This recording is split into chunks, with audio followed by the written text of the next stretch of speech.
નમસ્કાર, આપ જોઈ રહ્યા છો નેશન પ્લસ ન્યૂઝ. હું છું આપની સાથે હિરલ પંડ્યા.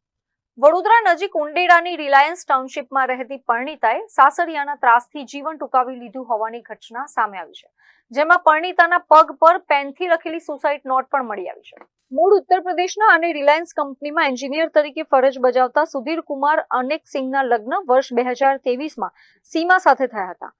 મે 2026 થી સુધીર પ્લોટ ખરીદવા માટે પિયરમાંથી 2 લાખ રૂપિયા લાવવા માટે સીમાબેન પર માનસિક ત્રાસ આપતો હતો.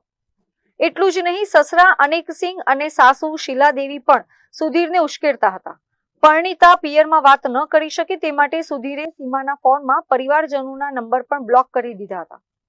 8 ઓગસ્ટે ફોન તૂટી જતા સુધીરે પિયર પક્ષને સીમા ફોન નહીં રિપેર કરાવી આપે તો તેને જાનથી મારી નાખીશ તેવી ધમકી પણ આપી હતી. 9 ઓગસ્ટે પતિ ફોન રિપેર કરાવવા માટે બહાર ગયો હતો ત્યારે સીમાએ હું રસોઈ બનાવું છું તેમ કહી પોતાની 8 મહિનાની દીકરી પડોશીને સોંપી દીધી હતી અને ઘરમાં જઈને ગળેફાંસો ખાઈ લીધો હતો.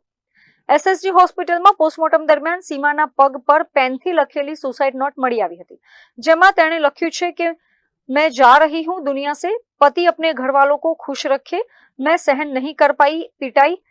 મૃતકના ભાઈ અનિલ કુમારની ફરિયાદના આધારે જવાહરનગર પોલીસે પતિ સુધીર કુમાર, સસરા અનેક સિંહ અને સાસુ શીલાબેન સામે દુષ્પ્રેરણા અને દહેજ ઉત્પીડનનો ગુનો નોંધી આગળની ધરપકડ સહિતની કાર્યવાહી હાથ ધરી છે.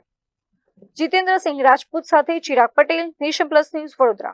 સમાચારોના સતત અપડેટ મેળવવા માટે અમારી નેશન પ્લસ ન્યૂઝની યુટ્યુબ ચેનલને સબસ્ક્રાઇબ કરો, બેલ આઇકન દબાવો અને જોડાયેલા રહો ફેસબુક, ઇન્સ્ટાગ્રામ અને ટ્વિટર પર.